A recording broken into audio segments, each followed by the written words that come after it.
Oi, nós somos o Ladies Comics, esse é nosso segundo vlog e hoje nós vamos dar algumas dicas de quadrinhos pensando na visibilidade lésbica, já que é o mês que marca a data. Então, gente, a gente vai dar algumas dicas. Eu vou falar de dois quadrinhos que são da mesma autora. É da japonesa Haruo Nanae.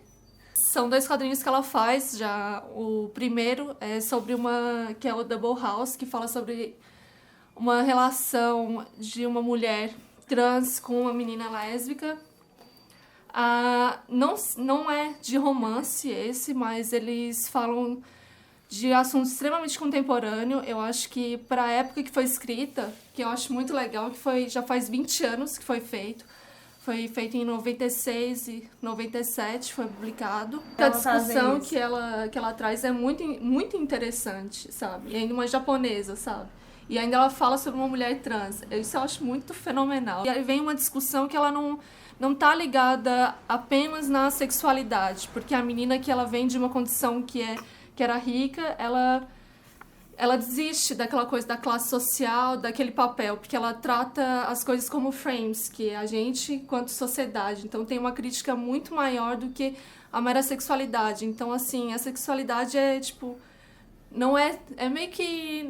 nem chega a ser um pano de fundo sobre do assunto, entende? É mais relacionada a essa coisa da relação do indivíduo com a sociedade, qual é o papel dele que ele cumpre ali. Aí nas discussões elas vão vendo que, tipo, a gente tem que viver a nossa própria vida, sabe? A gente não tem que viver a vida que o outro espera. Seja como mãe, como filha, quanto mulher e etc.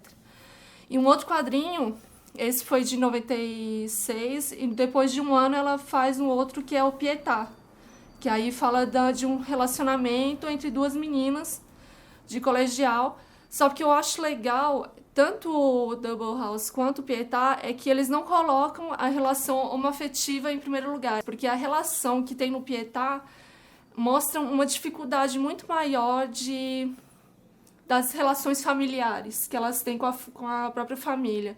E o quanto que essas duas meninas elas se relacionam muito bem, que elas dão muito certo. Tem um meio, assim, meio psicológico no meio. Eu acho que vai ser ótimo para quem fez psicologia. Mas eu acho que são duas obras que elas são extremamente importantes. Porque primeiro que foi feito ainda no século XX. Eu acho que é assuntos extremamente contemporâneos, porque estão falando dessas mulher trans, lésbicas, com uma naturalidade que às vezes a gente vê a dificuldade de autores falar sobre essa questão de gênero, identidade de gênero e tudo mais. Você falou sobre psicologia, de certa forma, e sobre a sexualidade de uma forma natural, e aí eu acho que já é uma pegada para falar do quadrinho que eu trouxe para poder citar, que é esse quadrinho, o Você é Minha Mãe, da Alison Bechdel. Obrigada. De novo, Alison Bechdel. Eu não sei se é assim mesmo não, vi alguém falando eu uma sempre vez fico... que era assim, eu não sabia. Eu sempre fico com medo de falar. Mas acho que é uma autora conhecida que justamente por esse tema, né? Eu ia também falar de Fan Home, mas eu li há muito tempo e fiquei com receio de falar bobagem. Eu gosto muito desse quadrinho que eu trouxe para poder indicar. O Fan Home também é muito bom. Nesse, ela fala muito de psicologia, fala muito das sessões que ela teve ao longo da vida dela, da relação dela com a mãe dela, e a sexualidade dela tá ali. Não é o ponto principal, mas eu acho que é como a sexualidade deve ser tratada de forma natural, porque é natural que ela goste de outras mulheres.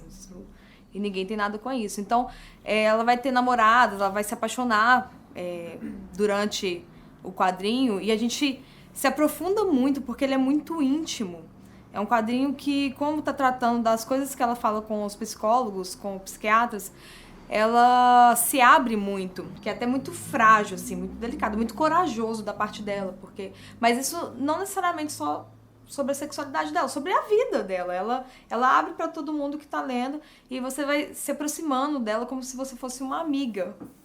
É estranho porque ao mesmo tempo ela se coloca como uma pessoa solitária, mas você sente, pelo menos foi a percepção que eu tive, que você tá naquela jornada com ela de descobrimento, de relação com o outro, principalmente com a mãe, né? Em Fan Home ela fala um pouco da relação com o pai. E nesse com a mãe, mas é um quadrinho muito bom. Ele é cansativo, porque ele tem muitos trechos de psicologia mesmo, de autores que ela gosta, mas vale a pena se você se esforçar um pouquinho, porque apesar de ser longo, né, maçante, ele é um quadrinho que é muito íntimo.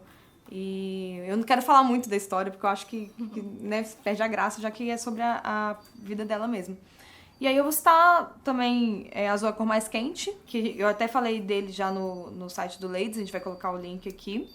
E também tem um quadrinho que eu acho que a Alma pode até me ajudar a falar, que é da Lu, que a Lu fez pra uma revista, foi pra Elástico. Ah, tá. É um trabalho do projeto que ela teve na Abril.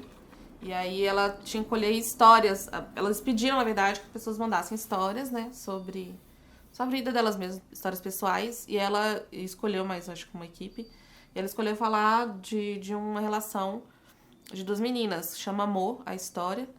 É curtinha, mas é muito legal pela delicadeza que ela trata do assunto. É real.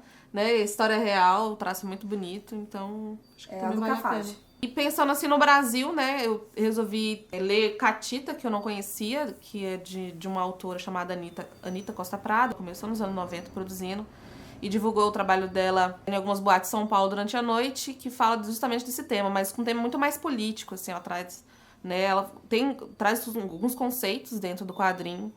Na internet você consegue ler de alguma das edições, acho que são 3, se eu não me engano, não sei se ela lançou outra. Chama Catita. O desenho não é dela, acho que é do... agora fugiu o nome, acho que é Renato. O nome dele é um quadrinista do Ceará. E ela passou as ideias pra ele e ela foi divulgando, né? Depois acho que chegou a publicar com uma editora chamada Marca de Fantasia aqui no Brasil. Ela fala um pouco das questões da palavra mesmo, da gente usar certas palavras dentro do vocabulário, usar homossexualismo, por exemplo. Traz uma coisa, experiência dela mesmo, vivência dela, assim, com alguns amigos. Eu acho bem militante no sentido que ela tá toda tira, né, dela, ela cita algo, né, relacionado a ela ser lésbica, e eu acho que é uma inspiração da vida dela. E outros temas também do Brasil, assim, outros quadrinhos brasileiros que eu trouxe, que, né, recentemente, Pelindrosa, da Aline Lemos, fala sobre uma menina que vai em busca mesmo da sua liberdade sexual, se apaixona por uma mulher, e ela é repreendida por isso, né, e no decorrer da história, ela vai passando por algumas situações em que é sempre reprimida, né? O Garoto Siririco também, já bem conhecido. Eu acho que é importante a Garoto Siririco porque ela ajudou a difundir esse assunto, tanto da masturbação feminina também. Uhum. E ela tem um texto no início, né? Cita autoras que tratam do tema, né, da questão lésbica. Eu acho muito interessante também de tratar, assim. Então, recapitulando, a Anita Costa Prado, que faz Catita. Gabriela Masson Love Six, que faz Garoto Siririca. E a Aline Lemos, com Melindrosa. Então essas seriam as minhas dicas para esse tema deste mês. De baixo a gente vai ter uma listagem de outros quadrinhos que a gente não falou aqui, bem brevemente. E é isso aí. Tem mais alguma coisa? Não, no próximo a gente vai estar mais tranquilo porque a gente vai beber cachaça. Ele esqueceu de beber nesse. Porque ainda tá bem difícil ainda pra gente ficar fazendo... Nós estamos acostumados com essa câmera, mas você aí a gente chega lá. Não desista de nós. Curta, compartilha, assina o nosso canal no YouTube, vê a gente no Instagram, a gente tá aí também com o podcast. Beijo, gente!